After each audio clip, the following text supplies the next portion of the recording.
Rome, once the center of the known world, a city whose power stretched across continents, whose influence shaped the fabric of Western civilization. But how did Rome rise to such heights? And what caused its inevitable fall? What lessons can we learn from this empire that shaped history as we know it today? This is the story of Rome, its birth, its triumphs, and its tragic decline. As we travel through the centuries, we'll uncover why the fate of Rome is not just history, but a guide to understanding the world we live in now. Our story begins, as most great stories do, with a myth. Before Rome, before the towering walls and bustling streets, there were two brothers, born of divine fate, abandoned by fear, and destined for greatness: Romulus and Remus. Rhea Silvia, a Vestal virgin, daughter of a fallen king, lived under the shadow of her uncle, the tyrant Romulus. She was meant to live a life of piety and silence, bound to serve the goddess Vesta. But fate had other plans. The god of war himself, Mars, descended upon her in the sacred grove. From this divine encounter came two sons, Romulus and Remus. But the birth of these boys was not met with celebration. It was met with terror. Romulus, fearing that these children could one day challenge his rule, ordered their death. The boys left at the Tiber River, their cries lost in the wind. But destiny cannot be so easily silenced. The river itself, Tiberinus, took pity on the twins. Legend says that a she-wolf, guided by instinct, or perhaps the gods themselves, found the infants. Romulus and Remus, raised by a wolf, adopted by a shepherd named Faustulus, grew into strong, natural leaders. But as they tended their flocks, they remained unaware of the blood that coursed through their veins, royal, divine, and dangerous. Fate intervened again when Remus was captured during a skirmish in Alba Longa. Brought before the very man who had sought their deaths, King Romulus, Remus stood defiant. His true identity, however, was about to be revealed. With the help of their grandfather, Numitor, who recognized the truth, the twins overthrew Romulus, restoring their family to power. But their story did not end with vengeance.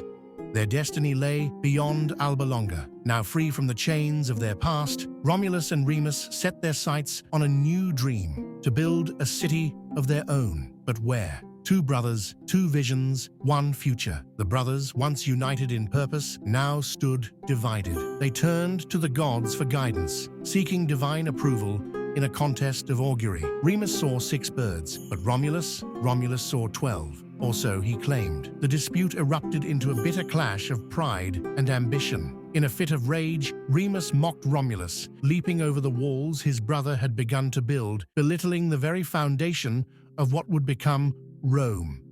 And there, on the very ground where their city was to rise, Remus fell, struck down by his brother's hand or by one of Romulus's loyal followers. The blood of Remus stained the earth. The brotherly bond broken. A new city, born of sacrifice. Romulus, now alone, went on to build the city of Rome, a city destined to shape the world for millennia. But what was Rome in those early days? Just a small city-state along the Tiber River, its people shaped by hardship and war.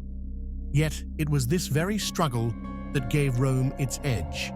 Rome wasn't just a place, it was an idea that would come to define an empire. But how did a simple city-state grow into a force that would dominate the ancient world? Rome wasn't born in a vacuum. The Romans were deeply influenced by the cultures around them, most notably the Greeks and the Etruscans. From the Greeks, Rome borrowed philosophy, art, and architecture. The Etruscans, on the other hand, gave Rome a blueprint for governance and society, from which the Roman Empire would use to become one of the most powerful empires in human history. Before Rome became the mighty empire we know today, another civilization ruled the lands of central Italy, an enigmatic people skilled in art, warfare, and governance. These were the Etruscans. Shrouded in mystery, their culture would ignite the flame of Rome's destiny, casting long shadows over its early rise. But who were the Etruscans? They were a people of profound innovation, sophisticated architects, engineers, and artists. Flourishing between the 8th and 3rd centuries BCE, their cities were among the most advanced in the Mediterranean. Their engineering prowess would give rise to massive stone walls, grand temples, and the invention of the arch, an architectural marvel Rome would later adopt as its own. But their achievements weren't just confined to buildings and art. The Etruscans were also masterful warriors and sailors, ruling over the seas with their formidable fleets. They wielded power not through brute strength alone, but through an advanced network of alliances and trade routes that connected them to the Greeks, Phoenicians, and others. Yet perhaps their most enduring impact would come through their contact with a small settlement just south of their borders, the nascent city of Rome. Rome and the Etruscans first came into contact through trade. Rome, a budding community, saw its potential future reflected in the grandeur of the Etruscan cities. But this relationship soon deepened. More than just an exchange of goods, it became an exchange of ideas. By the 6th century BCE, Etruscan kings ruled over Rome itself. They brought with them advancements in urban planning, transforming Rome from a small cluster of huts into a fortified city with paved roads, drainage systems, and temples. They introduced religious rituals, symbols of authority, and even the concept of the fasces, the bundle of rods symbolizing power and authority, which would later become a powerful symbol of Roman leadership. The Etruscans also brought cultural influence. Roman society adopted Etruscan religious practices, such as interpreting the will of the gods through divination. Their art, fashion, and even military strategies reflected the Etruscan way of life. Rome, it seemed, was being molded by Etruscan hands. But as is the nature of history, empires do not rise without struggle. Rome, growing in ambition, began to assert its independence, eventually rebelling against the Etruscan kings. A fierce power struggle ensued. In 509 BCE, Rome would expel its last Etruscan king, signaling the dawn of the Roman Republic. Rome would continue to rise, but its meteoric ascent was shaped by those who came before. The Etruscans, now their subjects, had unknowingly passed the torch of civilization to a city destined for greatness. The Etruscans had ignited the spark, but it would be Rome that fanned the flames. And as Rome grew, it would remember the lessons learned from its mysterious neighbors. Lessons that would endure for centuries. But how did Rome take these lessons and transform itself into a power unlike any the world had seen before? What made this fledgling city rise to become the heart of an empire? The answer lies in its relentless ambition and its ability to forge new alliances and conquer vast lands. The age of conquest was just beginning. In 509 BCE, the Roman kingdom fell and the Republic was born. No longer would Rome be ruled by kings. Instead, power would rest in the hands of its citizens, or at least a select few. The Senate became the beating heart of Roman politics. Rome was now a republic, where checks and balances prevented the rise of any one ruler. But the Republic, while revolutionary, was not without its problems. Power was concentrated among the elite, and the divide between the wealthy and the poor grew wider. Figures like Julius Caesar began to challenge the status quo, seeking more power for themselves.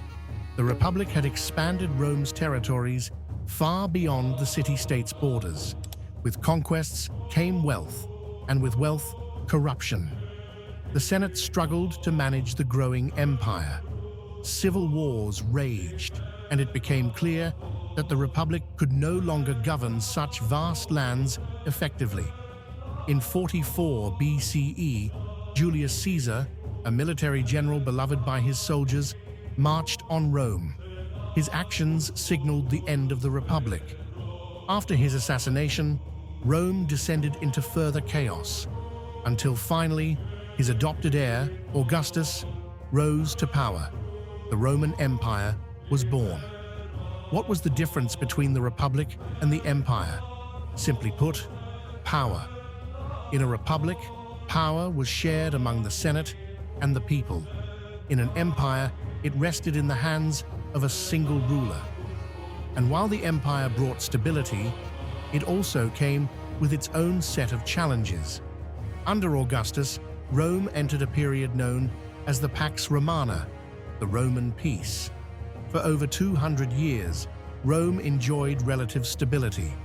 Emperors like Trajan, Hadrian, and Marcus Aurelius ruled during this time, overseeing immense architectural projects, legal reforms, and military conquests. The Pax Romana allowed Rome to reach the peak of its influence. Roads connected the farthest reaches of the empire.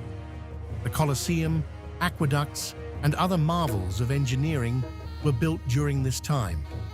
Trade flourished, and Roman culture spread across Europe, North Africa, and the Middle East. But beneath this veneer of peace, cracks were beginning to show. All golden ages must end, and for Rome, the fall began from within. Political corruption, economic troubles, and military overextension put immense pressure on the empire. Emperors came and went, some assassinated by their own guards. The once strong central authority weakened. The final blow came from outside. Barbarian tribes from the north began to press against Rome's borders.